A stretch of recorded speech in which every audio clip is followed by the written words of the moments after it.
Hey, my name is Richard and I'll be your Davinci Resolve teacher. Let me walk you through your first day of Davinci Resolve in what I call the Absolute Basics course. Explained in the shortest way possible, I'm going to make a series of very basic or absolute basic things you need to know about Davinci Resolve. Think about navigating the UI, what different pages there are, what to do in Fusion, how to color stuff, how to export things, yada yada yada, with the goal to give new people to Davinci Resolve or editing in general the best way to get into Davinci Resolve or editing in a general thing. And obviously also answer their questions, hopefully as accurately as possible, within about 5 minutes. So without further ado, let's get into the absolute basics of Davinci Resolve and your first day opening the software. Topic number 1 is installing Davinci Resolve. Very quick note for the Resolve 16 users: if you're planning to upgrade from Davinci Resolve 16 to Davinci Resolve 17, do make sure you make a backup first.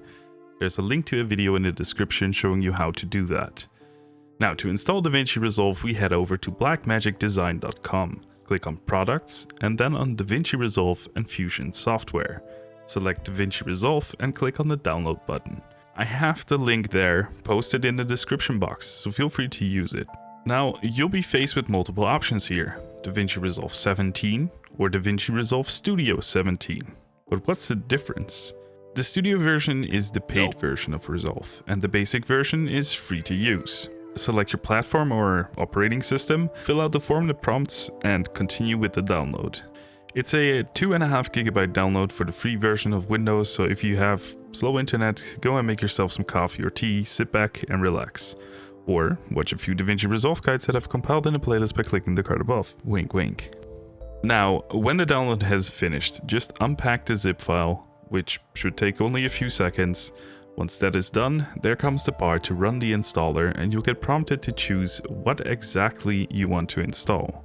Normally, you'd leave to check the options for what they are, but if you, for whatever reason, use a USB webcam or something like DroidCam for streaming, I'd recommend turning off Davinci control panels.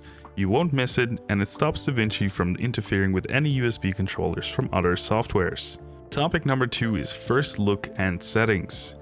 Cool, we've downloaded Davinci Resolve 17 and we can now open the software. Upon opening, Resolve will run you through a short setup menu, where you get to choose your monitor size, your audio inputs, etc, etc.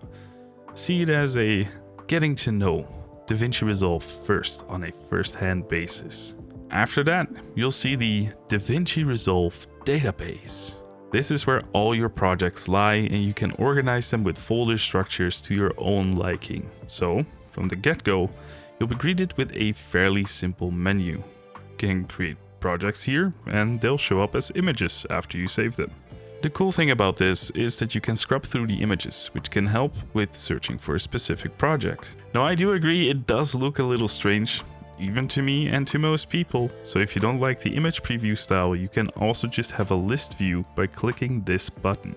Now obviously there's a lot more you can do here in terms of setting up databases, folder structures, backups, remote work, etc, etc, but let's start day 1 with a fresh project. Starting your first project, to even make a new project, all you have to do is click on, well, new project in the bottom right.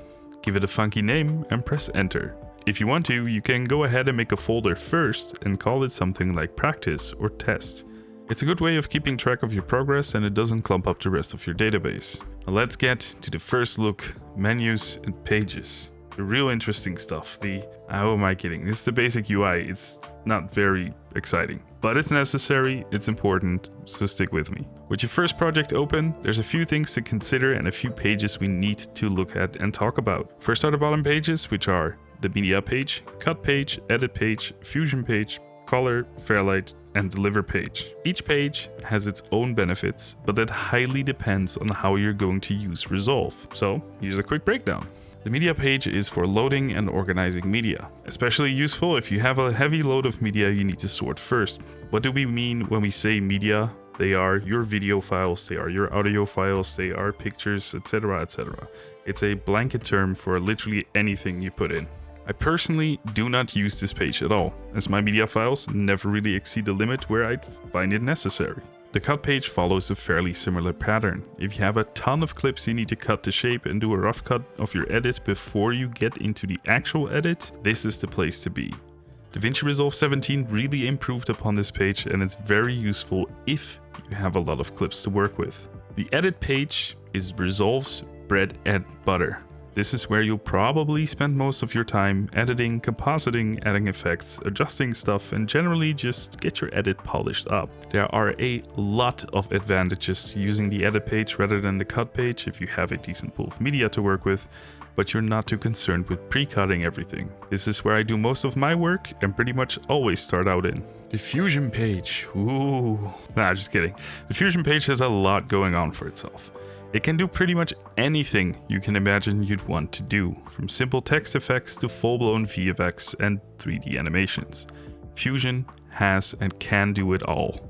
In comparison, Fusion confuses a lot of people because it doesn't really work like any other effects editing software or compositing software out there. It is based on a node system, meaning that to achieve a certain effect, you need to create it from singular nodes yourself. The color page is what Davinci Resolve is most known for. It's no secret that Resolve is the industry standard when it comes to coloring. Again, there is a lot to talk about because there's so much you can do in the color page. But for now, let's treat it as what most people use it for, throwing a lot on to make your footage look better. Yes, this is a joke. The Fairlight page, my favorite page out of all. Fairlight is Davinci Resolve's full-blown audio editing suite. A common theme here, but think of what you want to do with audio and Fairlight pretty much has you covered. Whatever you want to do, from recording to editing to adding effect loops or chaining stuff together, there's no real limit here. Now last but not least, the Deliver page. This is where you export your projects and where the confusion ends. Or begins, depending on what you're trying to achieve. The cool thing about exporting with Davinci Resolve is that there are multiple integrations you can use, like exporting and directly uploading to YouTube, Twitter, Vimeo, or even Dropbox. A ton of formats and codecs, and you can even export in a way that lets you use your project in other editing softwares without having to care about workarounds. Those are all the pages we have and some basic information on what they are and how they work.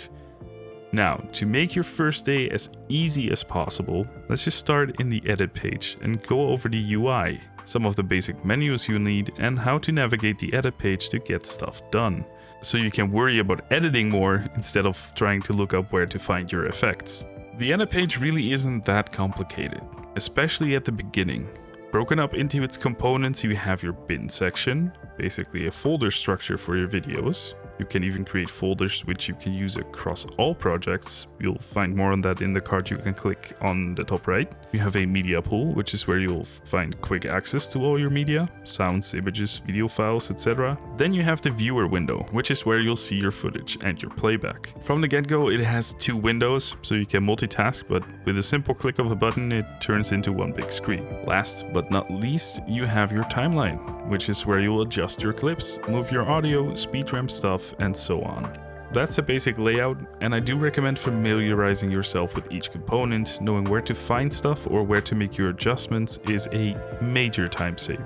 But where are the effects? Where do I find text clips to make subtitles? Where do I find solid color backgrounds? Those are in the effects library. As you can see on the top left and right of the edit page, there are multiple windows you can activate or deactivate. These allow you to somewhat customize the layouts kinda to suit your needs. I say kinda because you can't really move them around like you can in, for example, After Effects or Premiere Pro or whatever other software does allow that. But, you can close and open them. That's kinda cool. Just focusing on the edit itself, you can close all the other tabs. Need to do a lot of subtitle work or add a bunch of effects or transitions? Use the Effects tab. Personally recommend always having the Effects tab and the Inspector tab open, but that's a personal preference, so do whatever you feel like suits your needs best. Real quick note on the Effects tab. I'll do an in-depth episode on this sometime soon, but to find transitions, titles, generators, etc., open the toolbox. To find specific video or audio effects like a camera shake or a reverb, use the Open Effects tabs within the Effects tab. Bunch of people get confused here, so knowing where to find this stuff is always a good step forward. Now we come to the last but best part. We know what we want to do, we know how it works, we know where to find it. Now how do you start editing? It's really simple. You just drag and drop your footage, images, etc. into your media pool. I recommend making some bins or folders before you start, so you already know where to find specific file types like audio, gameplay, webcam footage, etc. Then from the media pool, drag your clips to your timeline.